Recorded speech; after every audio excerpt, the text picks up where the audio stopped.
क्षण भर के लिए ही सही भगवान की चर्चा मिलती है तो हमारा भाग्योदय हो जाता है।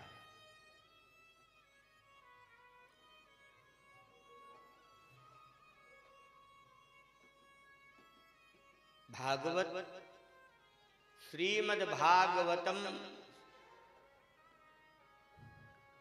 शास्त्रम कलौ कीरेण भाषितम, सुखदेव जी महाराज के द्वारा कही गई कथा। नित्यम भवति यदि गृहे श्रीमद् भागवत पुराणम, नित्यम भवति यदि गृहे तस्य गेह तीर्थ रूपम ही बसताम पाप नाशनम। वो तीर्थ हो जाता है, सुनने वाला भक्त हो जाता है, साधक हो जाता है। श्रोताओं का मन कैसा होना चाहिए? श्रोतारो मम निर्मलः।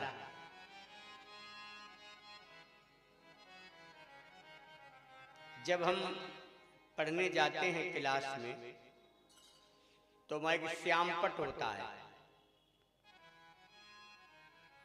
श्यामपट पर लिखने से पहले अगर पूरा सही पढ़ना है तो पहले श्यामपट को साफ कर दो।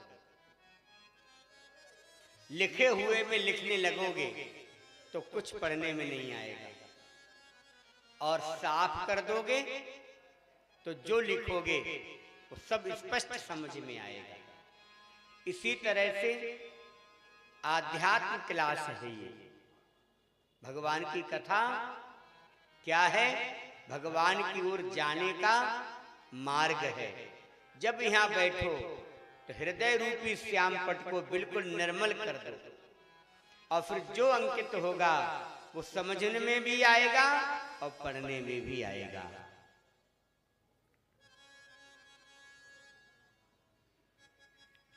भगवान की कथा, भगवान के भक्त, भगवान का चरित्र, ये दोनों ही दुर्लभ हैं। और जीवन में जब दुर्लभ सुलभ हो जाए, जब दुर्लभ सुलभ हो जाए तो समझ लो अब भगवान की हम पर कृपा हो गई।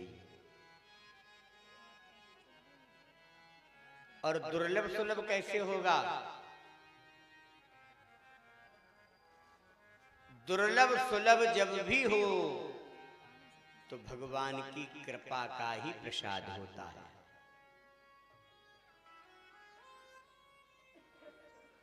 जन्माद्यस्य यथोन्यादितरतश्चार्थेषु विज्ञस्वराट्,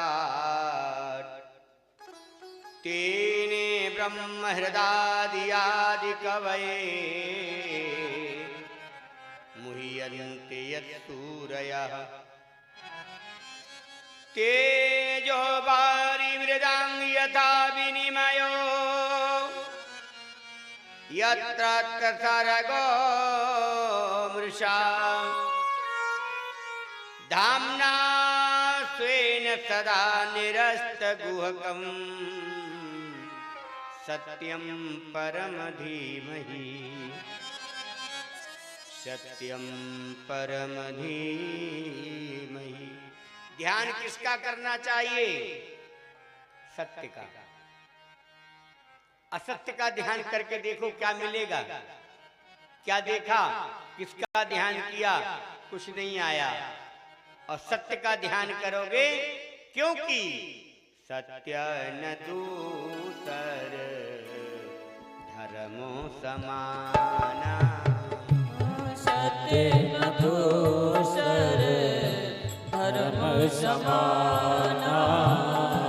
आगम निगम, आगम निगम, आगम निगम, आगम निगम, पुराण बखाना। आगम निगम पुराण बखाना, आगम निगम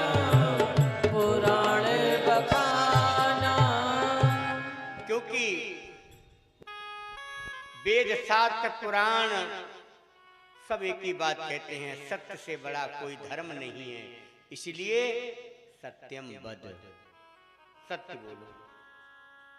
धर्मम चर, धर्म पर चलो। सत्य बोलने वाले को, धर्म पर चलने वाले को उसका जीवन कभी भी निसार नहीं होता। अब आप कहोगे सत्य तो महाराज हरिश्चंद्र बोले थे, हमें तो अपनी ये दशा नहीं करानी है। आज भी लोग हरिश्चंद्र को भुलाते नहीं। प्यारे श्रोताओ, भागवत क्या है? बोले निगम कल्पतरोर्गलितम फलम सुख मुखादिमृत द्रव संयुतम पिबत भागवतम रसमालयम मुहुरहु रसिका भुवि भावुका। पिबत भागवतम रसमालयम। भागवत क्या है? भागवत रस पीने का है, पीने लायक। और देखिए,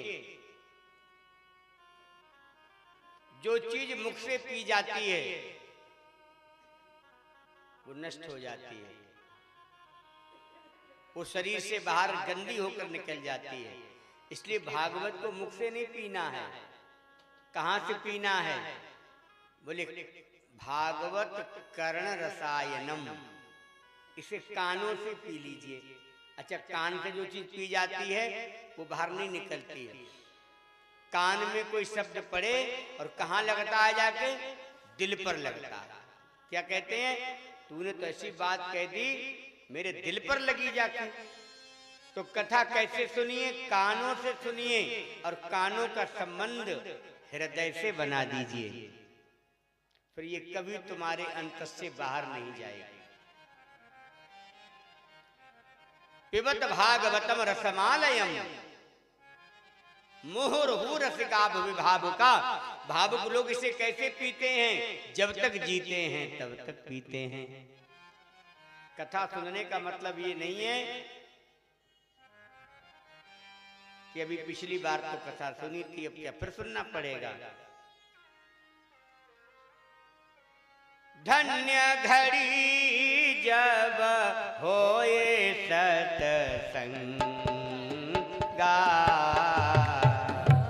धन्य घड़ी जब होए सत्संगा, धन्य जन्म द्विज भगति अभंगा, धन्य जन्म द्विज भगति अभंगा। धन्य घड़ी वो है जिस घड़ी में आपको कथा मिल जाए। दुनिया में इससे बड़ा कोई मुहूर्त नहीं हो सकता। जिस मुहूर्त में कथा हो जाए वही मुहूर्त सबसे श्रेष्ठ है। आप आए दर्शन करने, और दर्शन जब करने आए तो यहाँ तो कथा मिली। इसका सीधा अर्थ है कि भगवान आप पर कृपालु हैं।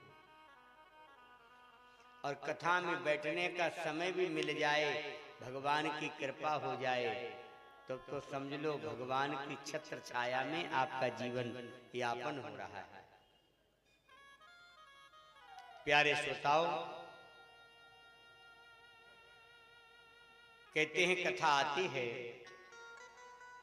नैमिषी निमिक्षेत्रे सया सौनकादया सत्रम सर्गाय लोकाय सहस्र सममासत।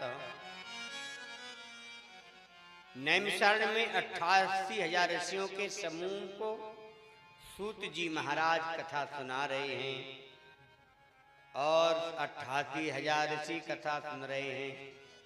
सौनकादि ऋषियों ने प्रश्न किया। क्या प्रश्न किया? कि हे मुनीश्वर, हमें ये बताइए कि मानव का कल्याण कैसे होगा। देखिए, हम जिस संसार में आए हैं सबके लिए पूछ लेते हैं, अपना कल्याण कैसे हो, ये प्रश्न नहीं उठाते हैं। बेटी के बारे में पूछेंगे, बेटे के बारे में पूछेंगे, पति के बारे में पूछेंगे, पत्नी के बारे में पूछेंगे, और स्वयं का कल्याण कैसे होगा, बोले अरे अपना देख लेंगे बाहर, अपनी कोई ऐसी खास बात नहीं है, सबका हित तो होना चाहिए। सीधा प्रश्न किया है, मानव का कल्याण कैसे, तत्व क्या है। देवकी के यहाँ भगवान कृष्ण का अवतार क्यों हुआ, भगवान की बाल लीलाएं क्यों, भगवान के अवतार कितने, और भगवान के जाने के बाद धर्म की रक्षा कैसे होगी, ये 6 प्रश्न किए। प्यारे श्रोताओं, हम सब प्रथम प्रश्न में ध्यान आकर्षित करें कि मानव का कल्याण कैसे हो सकता है। कहते हैं मानव के कल्याण के लिए संसार में सबसे बड़ी जो युक्ति है वो केवल भक्ति है। बोले भगत ही नर सोहै कैसे, नर सोहै कैसे, भगत हीन नर सोहै कैसे, लवण बिना बहु व्यंजन जैसे, लवण बिना बहु व्यंजन जैसे। भक्तिहीन व्यक्ति कैसा लगता है, कितने बढ़िया मसाले डाल लेना, गाय के घी से छौंक लगा देना, सारे उसके उपयोग पूरे कर लेना और नमक डालना भूल जाना, कैसा लगेगा व्यंजन, व्यर्थ लगेगा। नमक नहीं होगा तो सब कुछ व्यर्थ हो जाएगा। इसी तरह से भक्ति नहीं है जीवन में तो ऐसा है जीवन जैसे बिना नमक का व्यंजन। मेरे प्यारे श्रोताओं, ये बात हमें समझनी है और समझ के संकल्पित होना है। क्या संकल्पित होना है कि बिना भक्ति के तो एक पल नहीं जीवन जिया जाएगा। तो बोले भक्ति किसका नाम है, टीका लगा के, पीले कपड़े पहन के, 2-4 मालाएं लटका के चलो। बोले अब कौन हो गए, बोले अब हम भक्त हो गए। तो भक्त का लक्षण ये नहीं है। भागवत में भक्त का लक्षण है कि जो केवल परमात्मा के लिए जीता है और परमार्थ के लिए जीता है। जो परमार्थ के लिए जीता है परमात्मा उसी को प्राप्त होते हैं। अब भक्ति करनी है तो क्या करना पड़ेगा। एक सज्जन बोले गुरुजी हम भी चाहते हैं थोड़ा भगवान का भजन कर लें, लेकिन रोज रोज करना पड़ेगा तब नहीं हो पाएगा। सप्ताह में एक दिन बता दो, उस दिन कर लिया करेंगे। तो देखो पहले तो ये समझ लो, भजन करना पड़े तो वो भजन नहीं हो सकता। भजन तो करना नहीं पड़ता है, भजन तो स्वतः होता है। अच्छा आप बताओ, आप लोग यहाँ आ गए हो, घर की चिंता करनी पड़ती है, बार बार घर सामने आकर खड़ा हो जाता है। अरे कथा तो 8 बजे छूटेगी,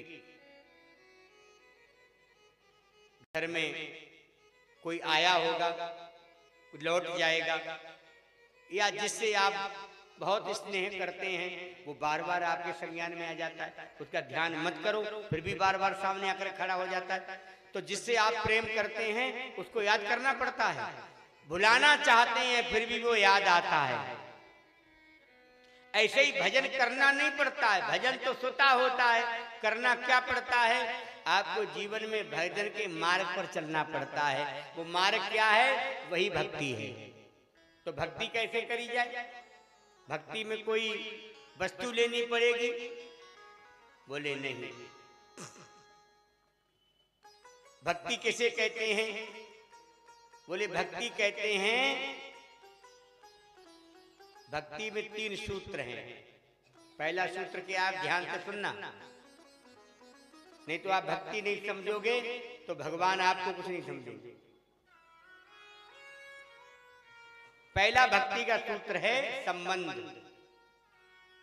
संबंध किसे कहते हैं? जब तक हमारा किसी से संबंध नहीं होता है तब तक आप आए गए क्या फर्क पड़ता है, और संबंध हो जाए तो फिर हमारी दृष्टि आप पर अगर पड़ जाए तो आप ऐसे नहीं जा सकते, क्योंकि संबंध जहां होता है विश्वास वहीं होता है, और जहां संबंध नहीं होगा वहां विश्वास हो जाएगा? कभी नहीं होगा। तो संबंध से विश्वास पैदा होता है, और जहां संबंध होते वहीं विश्वास, और जहां विश्वास होता है वहां समर्पण। जहां ये तीनों हो जाते हैं उसका नाम होता है भक्ति। तो भक्ति में क्या क्या चाहिए? पहला संबंध, फिर विश्वास, फिर समर्पण। जब तीनों हो जाएं, अब आप बताओ, जिससे आपका संबंध हो गया हो उससे विश्वास तो ऑटोमेटिक हो जाएगा, और जहां विश्वास भी हो गया है वहां समर्पण भी हो जाएगा, वहां संदेह तो खत्म ही हो जाएगा। और जब तीनों हो जाएंगे तो भक्ति हो जाएगी, और भक्ति हो जाएगी तो फिर याद करना पड़ेगा, फिर तो वो अपने आप याद आएगा। तो हम भगवान से पहले संबंध जोड़े। अच्छा बताइए, आप लोग